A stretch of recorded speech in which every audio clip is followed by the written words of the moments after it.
नमो तस्य भगवतो अरहतो सम्मा सम्बुद्धस्स।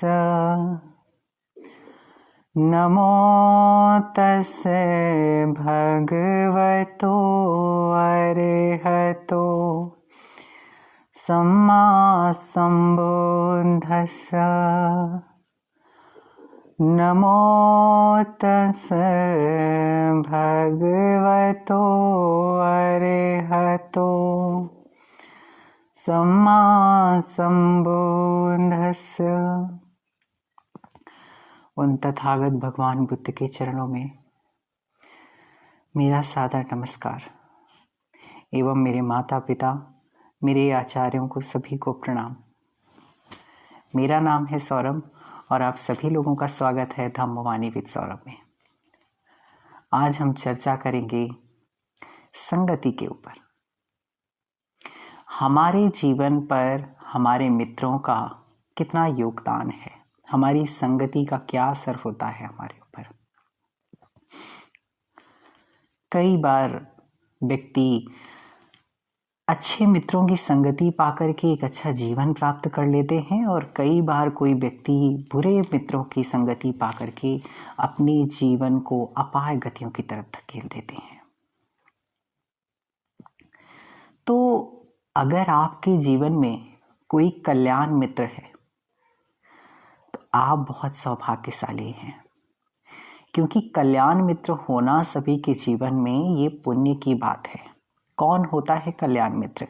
आज हम समझेंगे। मित्र भी दो तरह के होते हैं, एक होता है पाप मित्र, एक होता है कल्याण मित्र।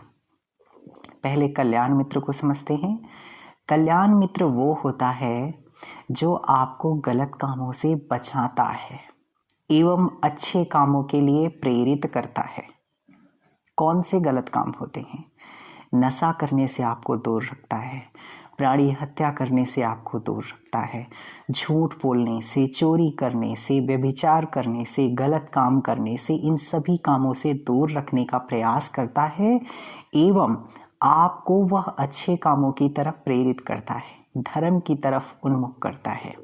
और इस प्रकार का मित्र जो है आपको इस जीवन में ही नहीं लाभ पहुंचाता, वो आपके लिए पारलौकिक जीवन के लिए असीम जो है संपदा आपके लिए अर्जित करवाने में मदद करता है। तो इसको हम कल्याण मित्र कहते हैं। ये सभी को प्राप्त नहीं हो पाते ऐसे मित्र। तो यदि आपके जीवन में कोई ऐसा मित्र है तो आप सौभाग्यशाली हैं, आप बहुत पुण्यवान हैं। पाप मित्र क्या होते हैं? पाप मित्र वो होते हैं जो गलत कामों की तरफ प्रेरित करते हैं। प्राणी हत्या के लिए कई बार प्रेरित करेंगे, गलत कामों के लिए प्रेरित करेंगे, नशे के लिए प्रेरित करेंगे या व्यभिचार के लिए प्रेरित करेंगे। और आपको जब कभी मदद की ज़रूरत होगी तो आपका वो साथ छोड़ करके भग जाएंगे, हमेशा गलत चीज़ों की तरफ। इसलिए हमेशा हमें यह पहचानना चाहिए, यदि आपका कोई मित्र है तो ये पहचानना चाहिए कि क्या हमें हमारा जो मित्र है वो पाप मित्र है या कल्याण मित्र है। कल्याण मित्र है तो उसकी संगति करिए, अगर पाप मित्र है तो उससे दूर रहिए, बचिए। आप अकेले रहना पसंद करिए, लेकिन किसी पाप मित्र की संगति मत करिए, क्योंकि पाप मित्र आपको आगे के जीवनों के लिए बहुत ज़्यादा असीम पाप अर्जित करवा देगा और आगे का जीवन आपका खराब हो जाएगा। भगवान बुद्ध के जीवन काल की एक छोटी सी घटना। भगवान बुद्ध और उनके कुछ भिक्षु और साथ में आनंद सभी भिक्षाटन के लिए जा रहे थे, पिंडपात के लिए। तो भगवान बुद्ध की नज़र दो भिखारियों पे पड़ती है। वृद्ध हो चुके थे और एक भिखारी थी, एक महिला थी, एक पुरुष थे। दोनों रोड के किनारे कटोरा लिए बैठे थे। तो भगवान बुद्ध आनंद को कहते हैं कि आनंद, ये पता है कौन है? आनंद कहते हैं नहीं भगवान, मुझे नहीं पता कौन है ये। तब फिर भगवान उनकी कहानी सुनाते हैं। कहते हैं यह इस नगर का सबसे बड़ा सेठ था। एक समय में यह नगर का सबसे बड़ा सेठ था। ये जो भिखारी बैठे हैं नगर के सबसे बड़े श्रेष्ठ सेठ थे। ये जो है इसका जो जन्म हुआ था बहुत ही अच्छे कुल में हुआ था, श्रेष्ठ कुल में, बड़े धनी परिवार में हुआ था। इसके माता पिता इस शहर के जाने माने सेठ थे। तो इनके माता पिता ने सोचा कि हम बच्चे को क्यों अपने पढ़ाएं लिखाएं, हमारे पास इतना सारा धन है तो हम अपने बच्चे को क्यों पढ़ाएं। इसके माता पिता ने सोचा कि हम क्यों पढ़ाएं अपने बच्चे को, फालतू में कष्ट देंगे, स्कूल जाएगा, विद्यालय जाएगा, वहाँ रहेगा, तो हम कष्ट नहीं देना चाहते। हमारे पास इतनी संपदा है, हम क्या करेंगे, हमारा बच्चा उसमें अपना जीवन पार कर देगा, बहुत संपदा थी। तो उन्होंने अपने बच्चे को किसी प्रकार की शिक्षा नहीं दी। और कुछ समय पश्चात उनके माता पिता, एक अवस्था के बाद में उनकी मृत्यु हो जाती है, लेकिन मृत्यु से पहले अपने बेटे की वो शादी करके जाते हैं। और शादी भी ऐसी जगह करते हैं जहाँ से उस लड़के को 80 करोड़, आज से 2500 साल पहले की बात है, उसको 80 करोड़ की संपदा प्राप्त होती है। यानी उसके ससुराल पक्ष से, लड़के की तरफ से लड़के को प्राप्त होती है। तो यानी 80 करोड़ की संपदा उधर की प्राप्त हो जाती है लड़की वालों की तरफ से। और इसके जब माता पिता की मृत्यु होती है तो इसके माता पिता भी कम से कम 80 करोड़ के करीब जो है संपदा इसके लिए भी छोड़ के जाते हैं। यानी लगभग 150 या 160 करोड़ के आसपास संपदा इनकी इसकी लड़के की हो जाती है। तो इसको किसी प्रकार की चिंता की बात ही नहीं थी। शहर का जाना माना सेठ था, आराम से रहता था, खाता पीता था, बड़े अच्छे से उसका जीवन चल रहा था। तो सेठ का काम था रोज शहर के राजा के सेवा में जाया करता था, दरबार में जाता था। एक दिन जब लौट रहा था तो उसने कुछ शराबियों को देखा। और शराबियों ने क्या सोचा था, एक प्लान करा, एक उनके दिमाग में एक प्लान आया कि क्यों ना हम इस सेठ को अपने समूह में शामिल कर लें, तो ये हमें जो है काफ़ी अच्छा खासा पैसा भी देगा और हमारे ऊपर खर्चा भी करेगा अच्छे से।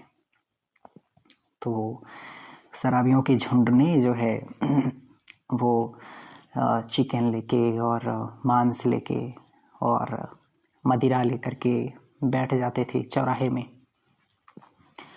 और कहते हैं अरे ये तो बड़ा अच्छा है, बड़ा स्वादिष्ट है, ऐसा होता है, ये तो अमृत है हमारे लिए। तो ये सेठ के कान में आते जाते, जब वो रोज़ निकलता तो आते जाते कान में आवाज़ पड़ती। तो सेठ जो है अपने रथ चलाने वाले से बोलता है कि ये क्या कहते हैं रोज़, ऐसा बड़ा स्वादिष्ट है, अमृत है, ऐसा क्या है इस चीज़ में। तो उसका ड्राइवर भी होता है, तो वो कहता है नहीं, बड़ी अच्छी चीज़ है और बहुत बढ़िया होता है। तो सेठ ने कहा चलिए हम भी खाएंगे। और वो उन शराबियों के झुंड में जा कर के सेठ जी चले गए। यानी सेठ का बेटा वो चला गया और उसने खाया, मांस खाया, मदिरा पी, उसे उस दिन आनंद आया। अगले दिन वो फिर गया। अब वो खुद खाता और वो जितने झुंड थे उनको भी सारा खर्चा करता, सेठ जी थे। फिर ये क्रम रोज चलता गया। क्रम उसका यूं बढ़ता गया कि कहीं से वो अब देश के किसी भी कोने से मदिराएं मंगवाता, महंगी से महंगी शराब मंगवाता, महंगी से महंगी नृत्यांगनाओं को बुलाता, नचवाता, मांस कटवाता अपने घरों में। तो खर्चा करता गया, खर्चा करता गया।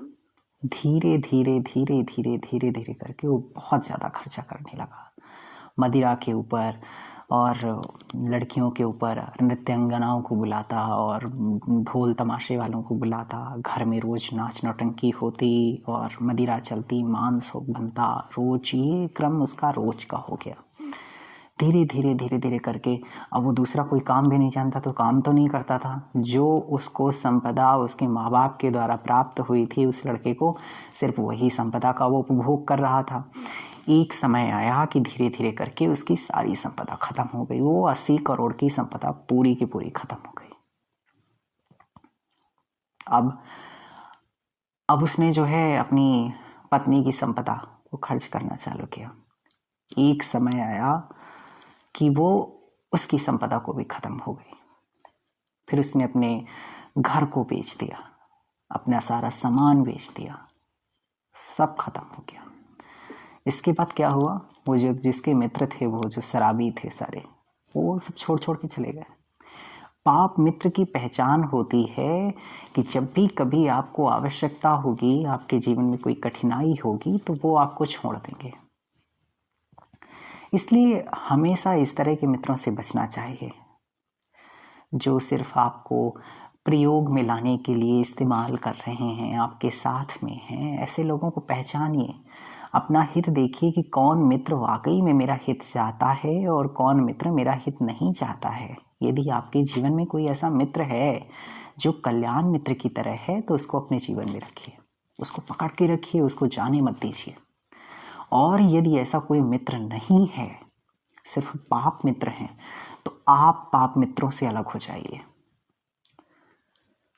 और बचिए ऐसे लोगों से। और फिर उस सेठ के बेटे की जब सारी संपदा खत्म हो जाती है तो कुछ नहीं बचता, खाने के लिए समस्या हो जाती है। तब दोनों पति पत्नी कटोरा लेकर के भीख मांगते हैं। तो वही भगवान को रास्ते में मिलते हैं, तो भगवान पहचान जाते हैं कि अरे ये तो सेठ है, इसकी ये हालत हो गई। सिर्फ कल्याण मित्र के ना होने की वजह से आज इसकी ये हालत हो गई कि ये भीख मांगने लगा। अन्यथा ये पूरे जीवन भर बैठ करके खाता तो भी इसकी संपदा खत्म नहीं होती। पाप मित्र की संगति की वजह से आज वो इस अवस्था को प्राप्त की। और भगवान ने आनंद से कहा, आनंद ये मृत्यु के पश्चात ये नरक लोक में जाएगा। यानी इसने इस जीवन को तो खराब कर ही लिया और आगे के जीवनों को भी खराब कर लिया। भगवान कहते हैं उस क्षण जब तक उसने प्रथम बार मदिरा पान का सेवन किया था, उसके पहले यदि यह व्यक्ति किसी कल्याण मित्र की संगति में आ जाता और यह भिक्षु बनकर ध्यान साधना के अभ्यास में लग जाता, तो ये अरहंत अवस्था को प्राप्त करता, मोक्ष को प्राप्त हो जाता, क्योंकि इसके पास असीमित पुण्य थे। लेकिन नहीं, इसने गलत मित्रों की संगति में आकर के इसने अपने सारे पुण्यों का क्षय तो कर ही लिया, साथ में आगे के जीवनों के लिए भी तमाम तरह के गड्ढे तैयार कर लिए। तो ये कैसे संभव हुआ? सिर्फ कल्याण मित्र के ना होने की वजह से और पाप मित्रों की संगति की वजह से। तो अपनी बुद्धि का प्रयोग कीजिए कि कौन मित्र आपको किन चीजों के लिए प्रेरित करता है और क्या करवाते हैं।